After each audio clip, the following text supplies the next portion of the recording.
Tata company की TCS के office में मजहबी धर्मांतरण का रैकेट। लेंसकार्ट के ड्रेस कोड में बिंदी, कलावा, सिंदूर पर रोक, लेकिन हिजाब की छूट। टेक महिंद्रा द्वारा रमजान की परंपराएं हिंदू कर्मचारियों पर थोपना। इन्फोसिस का हार्वर्ड में सेंटर खोलना ताकि हिंदू धर्म ग्रंथों में फेर बदल कराया जा सके। डाबर के विज्ञापन में करवा चौथ को समलैंगिकता के साथ जोड़ना। फैब इंडिया द्वारा दीपावली को जश्न रिवाज का नाम और इस्लामी रूप देना। मान्यवर के विज्ञापन में विवाह की हिंदू परंपराओं पर भद्दे कमेंट करना। तनिष्क के एड में हिंदू लड़कियों के साथ लव जिहाद को ग्लैमराइज करना। स्विगी द्वारा होली को अंडों के साथ जोड़ते हुए बड़े बड़े होर्डिंग लगाना। जोमैटो द्वारा उज्जैन के महाकाल मंदिर को रेस्टोरेंट के रूप में दिखाना। सर्फ एक्सेल के विज्ञापन में होली को नीचा दिखाने के लिए नमाज का महिमा मंडन। भारत मैट्रिमनी के विज्ञापन में दिखाना कि होली पर हिंदू अपनी पत्नियों को पीटते हैं। ईद और क्रिसमस को प्यार का त्योहार बताना। सीएट टायर्स द्वारा आमिर खान जैसे कट्टरपंथी के साथ दिवाली के विरोध में विज्ञापन। हिंदुस्तान यूनिलीवर की रेड लेबल चाय के विज्ञापन में गणेश चतुर्थी के बहाने हिंदुओं को कट्टरपंथी और मुसलमानों को उदार और बड़े दिल वाला दिखाना। रेड लेबल चाय द्वारा ही दिखाना कि हिंदू अपने परिवार के बुजुर्गों को कुंभ मेले में ले जाकर छोड़ देते हैं। लक्स कोजी के विज्ञापनों में साड़ी बिंदी लगाए हिंदू महिलाओं का अश्लील चित्रण। प्लश फॉर हर नाम की कंपनी के विज्ञापन में हिंदू देवी को हाथों में गर्भ निरोधक कैप्सूल के साथ दिखाना। एचडीएफसी बैंक द्वारा सुहाग की निशानी बिंदी को प्रतिबंध की निशानी की तरह दिखाना। अमेज़न पर हिंदू देवी देवताओं के चित्र वाले डोरमैट बेचना। कोरियाई कार कंपनियों जैसे हुंडई और किया का कश्मीर को भारत से अलग करने के समर्थन में ट्वीट करना। एयरटेल द्वारा ईसाई मिशनरी टेरेसा की मौत पर फुल पेज विज्ञापन छपवाना। टाइम्स ऑफ इंडिया द्वारा वसंत पंचमी को हजरत निजामुद्दीन का त्योहार बताना। इंडिया टुडे में ब्राह्मणों द्वारा तथा कथित दलितों के नरसंहार की झूठी कहानियां छापना। हिंदुस्तान टाइम्स में लेख छापना कि रक्षाबंधन त्योहार की शुरुआत मुगलों ने की थी। दैनिक भास्कर में रक्षाबंधन के बहिष्कार का कैंपेन चलाया जाना। कॉरपोरेट हिंदू फोबिया के ये हाल के वर्षों के कुछ उदाहरण हैं। हर कुछ दिन पर ऐसा कोई ना कोई विवाद सामने आता रहता है। हंगामा मचता है, बायकॉट होता है, लेकिन कुछ दिन बाद फिर से कोई कंपनी वही काम दोहराती है। हिंदू घृणा का ये खुला खेल बार बार क्यों खेला जा रहा है? अपने आर्थिक लाभ हानि के हिसाब से फूंक फूंक कर कदम उठाने वाली कंपनियां बार बार हिंदुओं को अपमानित और हिंदू धर्म को नष्ट करने के षड्यंत्रों में भागीदार क्यों बन रही हैं? क्या ये केवल एक संयोग है या कॉरपोरेट बोर्डरूम में चल रहा कोई प्रयोग? यदि ये संयोग होता तो कोई कंपनी कभी किसी अब्राहमिक मजहब के विरुद्ध भी कुछ करती, लेकिन ऐसा भूल से भी नहीं होता। हर बार हिंदू धर्म ही निशाने पर आता है। कभी ड्रेस कोड, कभी एचआर पॉलिसी, कभी विज्ञापनों से।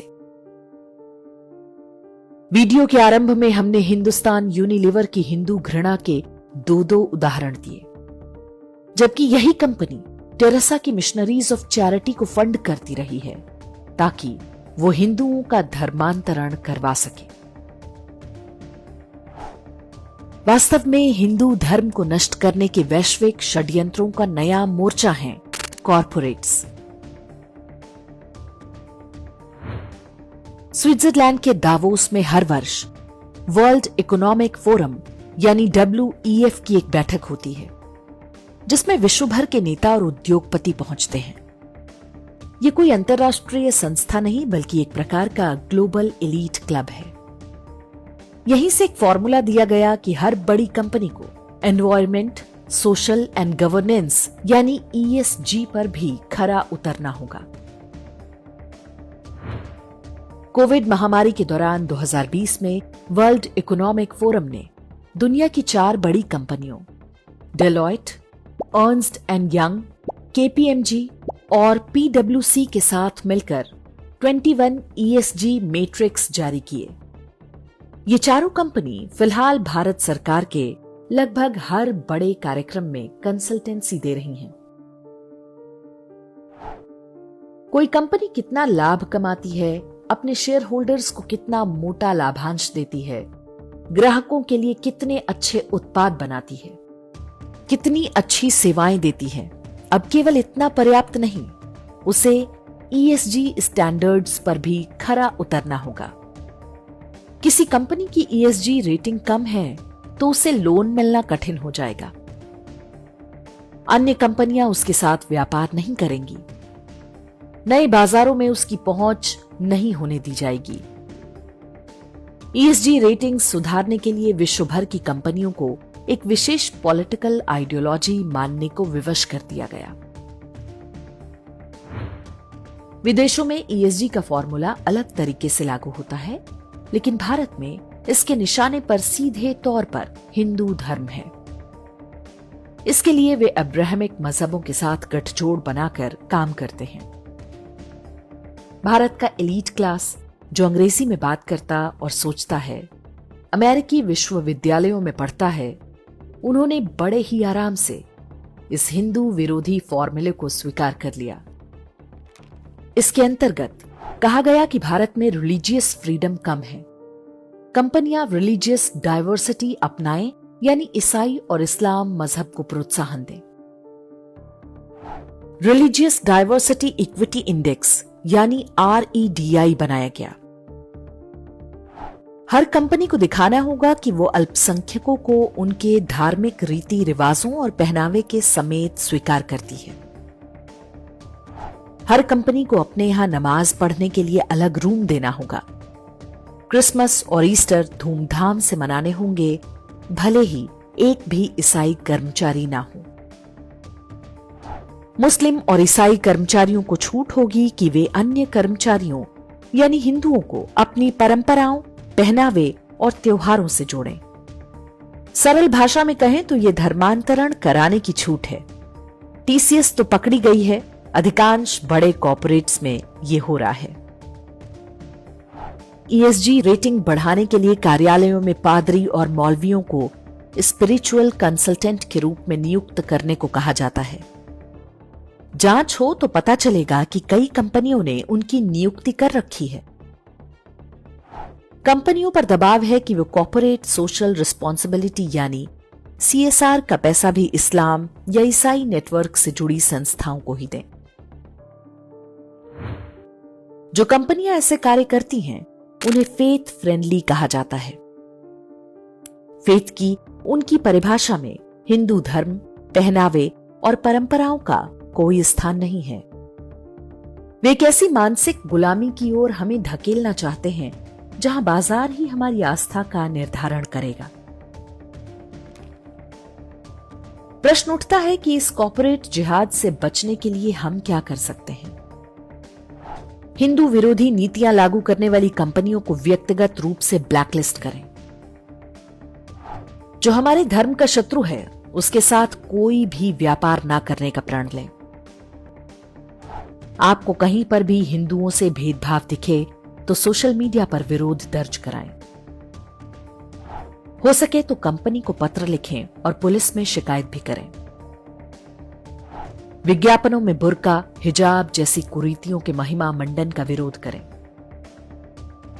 जिन कंपनियों में आपकी रुचि हो, उनके मालिकों की गतिविधियों पर दृष्टि रखें। लेंसकार्ट की मालकिन निधि मित्तल जिस तरह हिंदू साधु संतों को गाली देती थीं और पोप की दीवानी थीं, वो बहुत कुछ कहता है। कॉर्पोरेट हिंदू फोबिया का अपना अर्थशास्त्र है। कंपनियां ऐसा इसलिए कर रही हैं क्योंकि ऐसा करना फायदे का सौदा है।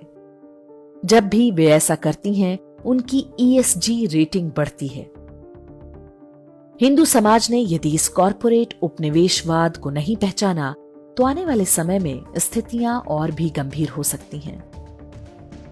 हिंदुओं के शरीर से अधिकांश धार्मिक चिन्ह पहले ही उतरवाए जा चुके हैं। बड़ी कंपनियों में तिलक, कलावा, सिंदूर, बिछिया, चूड़ी और बिंदी पहले ही बाहर हो चुकी हैं। भविष्य में कॉरपोरेट कंप्लायंस के नाम पर जनेऊ, मंगलसूत्र आदि भी उतरवा दिए जाएं तो कोई आश्चर्य नहीं होना चाहिए।